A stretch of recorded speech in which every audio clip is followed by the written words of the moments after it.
मैत्रिणींनो, रुचिरा खव्यामध्ये तुमचं मनापासून स्वागत आहे।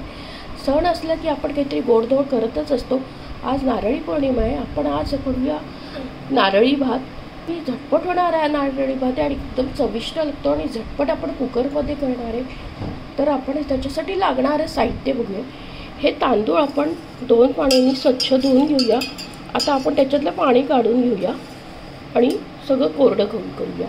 आणि तूप घेतले, लवंग, दालचिनी, वेलची घेतली, गूळ घेतले आणि खोबरं घेतले, एक आणि बदाम घेतले। आता आपण कुकर तापत ठेवलाय, त्याच्यात आपण तूप टाकूया। तुपामधलं लवंग, दालचिनी, वेलची टाकूया। आता आपण ना बदाम टाकूया, परतून घेऊ छानपैकी।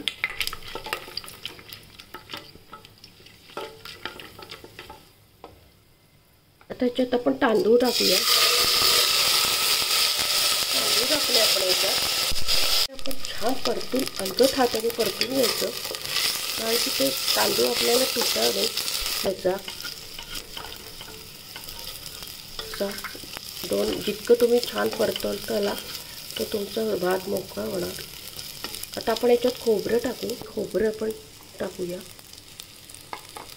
परत छान परतून घ्यायचा। आता असं तांदूळ येतील की डाळ आणि अलगद हाताने परतायचा, म्हणजे तांदूळ तुटत नाही। खोबरं टाकल्यावर बघा एकदम खमंग वास सुटतो, सुवास येतो। आता बघा आपण आणखी परतून घेऊ थोड्या वेळ। तांदूळ एकदम छान भाजले गेले, खोबरं टाकल्यावर एकदम छान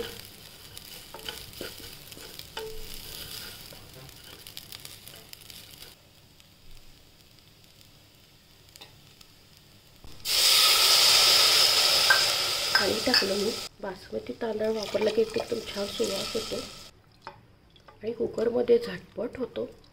खोबरं टाकलं पण आहे, दूध होता आपण त्याला।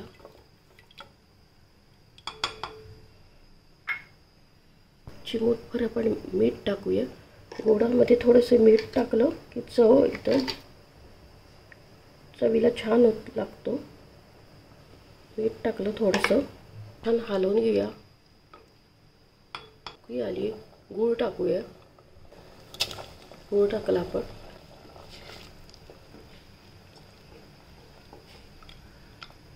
छान हलवून घेऊया। आता आपण याचं झाकण लावूया, असं छान हलवून घ्यायचं। थोडंसं तूप होतं ते आपलं उरलेलं ते टाकूया।